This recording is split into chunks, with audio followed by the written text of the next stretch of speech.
Hi everyone.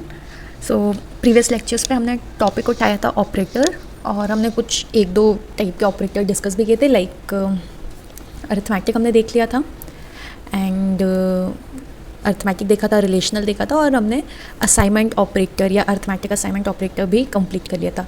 इस video lecture पर हम कवर करने वाले हैं लॉजिकल ऑपरेटर्स। तो चलिए देखते हैं लॉजिकल ऑपरेटर क्या होते हैं।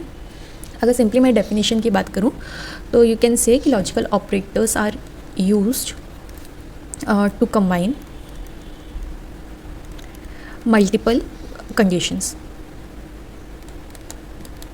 especially multiple relational या comparison based conditions.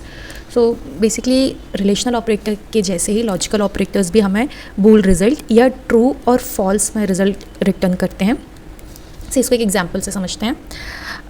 चलिए हम एग्जाम्पल लेते हैं ड्राइविंग लाइसेंस का। ठीक है कि मुझे एक प्रोग्राम बनाना है जिसमें हम ड्राइविंग लाइसेंस देंगे। सो हमारे पास लाइसेंस इशू करने के कुछ क्राइटेरिया फिक्स हैं।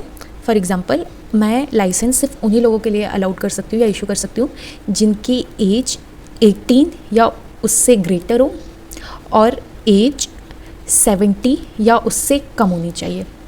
तो यहाँ पर लाइसेंस इशू करने के मल्टीपल यू कैन से क्राइटेरियाज़ हैं कि अगर जो भी मेरे पास कैंडिडेट आता है लाइसेंस बनवाने, मैं सबसे पहले उसके एज पूछूंगी। तो यहाँ पर एज के साथ ना मल्टीपल कंडीशन लगे। कैसे? पहली कंडीशन मेरे पास बन रही है कि जो भी एज है वो ग्रेटर या इक्वल होना चाहिए 18 के।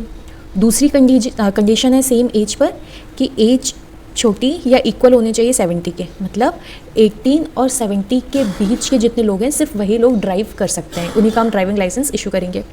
सो अगर मैं सिर्फ ये लिखती हूँ और सपोज़ किसी ने एज एंटर की है 98, पहली कंडीशन के हिसाब से 18+ तो ठीक है, वैलिड है, पर 98 के केस में भी वो मुझे लाइसेंस इशू कर देगा क्योंकि एज मेरी 18 से तो ज़्यादा ही है।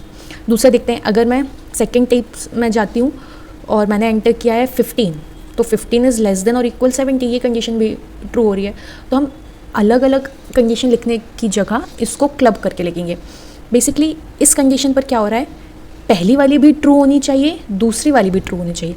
अगर दोनों आपकी ट्रू हो रही है, उसी केस पर आप उस कैंडिडेट के लिए जो ड्राइविंग लाइसेंस है वो इशू करवाओगे।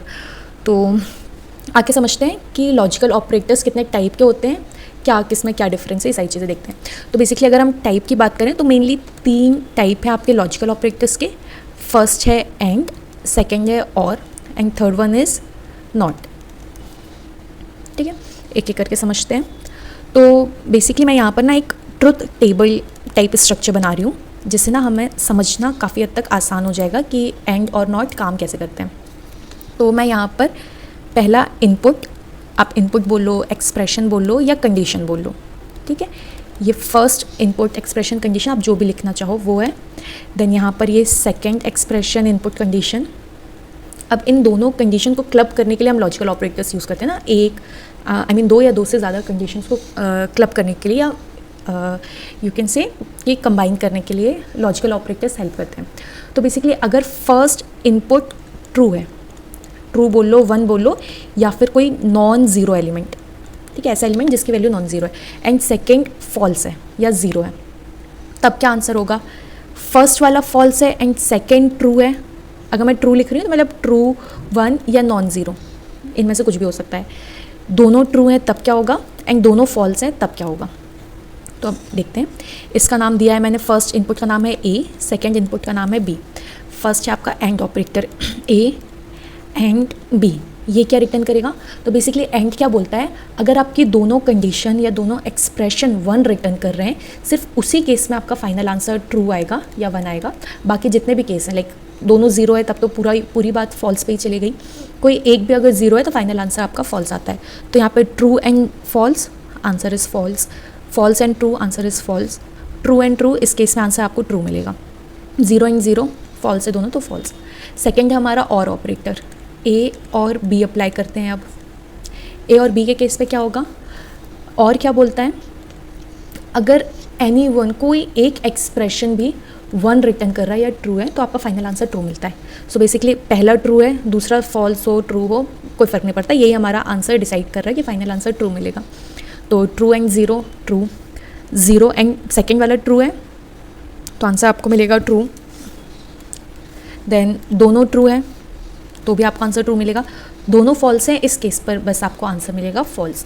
अब बात करते हैं नॉट ए की, तो अगर मैंने लगाया not a, so basically not a क्या करता है, अगर ट्रू है तो उसको फॉल्स बना देता है। ए में फर्स्ट ट्रू है तो ये हो जाएगा फॉल्स, 0 है तो ये हो जाएगा 1, अगेन ट्रू है तो 0, 0 है तो 1। तो हमारे पास जो लॉजिकल ऑपरेटर हैं ये भी आपको बूलियन पे रिजल्ट रिटर्न करते हैं। अलग अलग क्राइटेरिया है, एंड हमें ट्रू तब रिटर्न करेगा जब आपकी दोनों कंडीशन ट्रू होगी, लाइक फर्स्ट भी ट्रू सेकंड भी ट्रू, तो एंड में आपको ट्रू मिलेगा। और क्या करता है, अगर दोनों 0 है उस केस में बस ये 0 देगा, बाकी सारे केस में एक भी एक्सप्रेशन आपका ट्रू रिटर्न कर रहा है तो फाइनल आंसर ट्रू। नॉट क्या करता है, उल्टा, ट्रू है तो फॉल्स कर देगा, फॉल्स है तो ट्रू कर देगा, ठीक है। अब एक छोटा सा स्टेटमेंट है, मैं लिखती हूँ यहाँ पर, मैंने यहाँ पर लिखा हुआ है सपोज प्रिंट करना है हमें, दो वेरिएबल्स ले लेते हैं a 20 एंड b ले लेते हैं 35, ठीक है। मैंने यहाँ पे लिखा हुआ है a is greater than b and a is equals to b, तो ये क्या रिटर्न करेगा, a पर क्या स्टोर है हमारे पास 20 इज़ ग्रेटर देन 35। एंड का रूल क्या है, अगर दोनों स्टेटमेंट आपके ट्रू हैं तो ही आंसर ट्रू मिलेगा, राइट। तो यहाँ पर तो फर्स्ट एक्सप्रेशन ही हमारा फॉल्स हो जा रहा है, तो ये वाला जो स्टेटमेंट है ये रिटर्न करेगा फॉल्स या 0।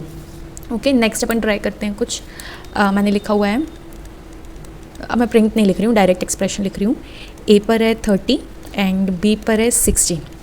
अब मैंने लिखा है a is less than b and b is greater then a। तो सी फर्स्ट कंडीशन क्या है, 30 60 से छोटा है, बिल्कुल है, तो ये 1 रिटर्न करेगा। And b is greater then 30, क्या b 60 30 से ग्रेटर है, बिल्कुल है, ये भी 1 रिटर्न करेगा। तो ये वाला एक्सप्रेशन विल रिटर्न 1 क्योंकि इसके दोनों स्टेटमेंट या दोनों एक्सप्रेशन ट्रू है। थोड़ा और आगे बढ़ते हैं। अब मैंने लिखा हुआ है 25 एंड 60, ये ट्रू होगा या फॉल्स होगा। सी अगर आपने ध्यान दिया होगा तो टेबल बनाते टाइम मैंने यहाँ पर इनपुट एक्सप्रेशन या कंडीशन वाला जो फील्ड था एक के लिए यहाँ पे 3 चीज़ लिखी थी। ट्रू भी बूलियन पे भी आप लिख सकते हो, 1 भी लिख सकते हो, और कोई भी नॉन ज़ीरो वैल्यू आ सकती है। नॉन ज़ीरो का मतलब भी होता है ट्रू, तो यहाँ पर भी एक नॉन ज़ीरो, यहाँ पर भी नॉन ज़ीरो। एंड क्या बोलता है, दोनों अगर नॉन ज़ीरो है तो फाइनल आंसर आपका क्या होता है, ट्रू। तो ये भी रिटर्न करेगा हमें ट्रू, राइट। चलो इनको एक बार रन करके देखते हैं। इस केस पे क्या होता है, जब आप इस तरीके से नॉन ज़ीरो वैल्यूज़ पर काम करते हो, फर्स्ट भी नॉन ज़ीरो है, सेकंड भी नॉन ज़ीरो है, तो आपको सेकंड वाली जो या लास्ट वैल्यू है ये आपको रिटर्न मिलती है। ओके, अगर कुछ ऐसा लिखा होता लाइक 0 एंड 25, इस केस में क्या हुआ, फर्स्ट 0, 0 का मतलब होता है फॉल्स, तो यहाँ पर ही आपका प्रोग्राम रुक जाता और इसका आंसर आपको मिलता 0। पर वही यहाँ पे लिखा हुआ है 25 एंड 0, इस केस पे भी आपको आंसर क्या मिलेगा, 0। पहला एग्जीक्यूट हुआ 25 एंड वो सेकंड वैल्यू चेक करने जाएगा, वहाँ पे आपको 0 मिला तो आंसर विल बी 0। ठीक है, थोड़ा सा और आगे बढ़ते हैं। अब एंड के बाद देख लेते हैं, और यहाँ पर a equals to 20, b equals to 3, मैंने लिखा है a is less than b और b इक्वल्स टू 3, तो ये क्या रिटर्न करेगा, और मतलब एनी वन एक्सप्रेशन अगर ट्रू है तो फाइनल आंसर आपको ट्रू मिल जाएगा। फर्स्ट कंडीशन हमारी फॉल्स है, 23 से छोटा हो ही नहीं सकता, तो ये हो गया 0 और b इक्वल्स टू 3, b की वैल्यू 3 है, 3 इक्वल्स टू 3, कंडीशन ट्रू। और में क्या होता है, एक भी अगर 1 है तो फाइनल आंसर आपको 1 या ट्रू मिलेगा। और कोई दूसरा एग्जाम्पल देखते हैं। मैंने लिखा हुआ है, यहाँ पर हम लिख देते हैं a is greater than b और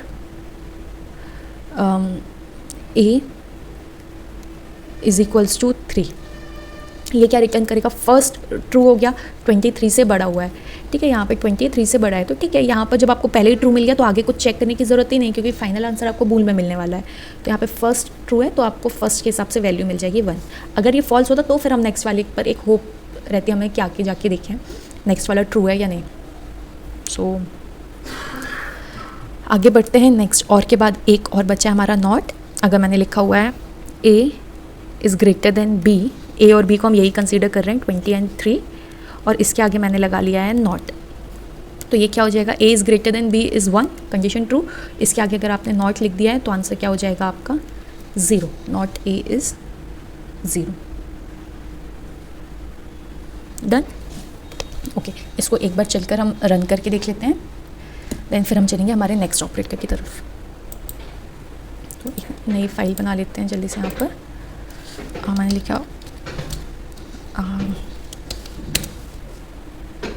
ओके तो यहाँ पर हमने कुछ एक्सप्रेशन लिख रखे हैं। फर्स्ट इनिशियली ए की वैल्यू दी है 24, बी पर स्टोर है 78। सो फर्स्ट लाइन पे क्या लिखा हुआ है कि A is greater than B and A is less than B. A की वैल्यू क्या है 24 इज़ ग्रेटर देन 78 नहीं, फर्स्ट कंडीशन ही फॉल्स हो गई। एंड क्या बोलता है दोनों का ट्रू होना कंपलसरी, तो फर्स्ट फॉल्स है, एक भी ज़ीरो, तो फाइनल आंसर ज़ीरो, तो ये आपको रिटर्न करेगा ज़ीरो। ठीक है, नेक्स्ट आगे आ जाते हैं अपन। इस पर लिखा हुआ है A is less than B, 24 78 से छोटा है, कंडीशन लिखी हुई है और एनीवन ट्रू, तो फाइनल आंसर विल ट्रू, तो यहाँ पर आंसर मिलेगा आपको ट्रू यानी 1। नेक्स्ट है नॉट। नॉट क्या करता है ट्रू का फॉल्स, फॉल्स का ट्रू।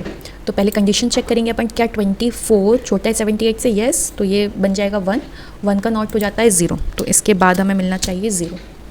ए और बी, ए क्या है 24 और 78, और कोई भी एक नॉन ज़ीरो है या ट्रू है, तो फाइनल आंसर हमें ट्रू मिलता है। सो ए पर क्या स्टोर है 24, कंडीशन यहाँ पर ही ट्रू हो गई, आगे जाएगा ही नहीं, तो ये वाला जो स्टेटमेंट है लाइन नंबर 6, ये आपको रिटर्न कर देगी वैल्यू ऑफ ए। ठीक है, यहाँ पर है 0 एंड बी, 0 मतलब फॉल्स। ठीक है, तो 0 अगर है तो आगे जाने का कोई सवाल नहीं बनता, क्योंकि फाइनल आंसर आपका 0 ही हो जाना है, तो यहाँ पर मिलेगा आपका आंसर 0।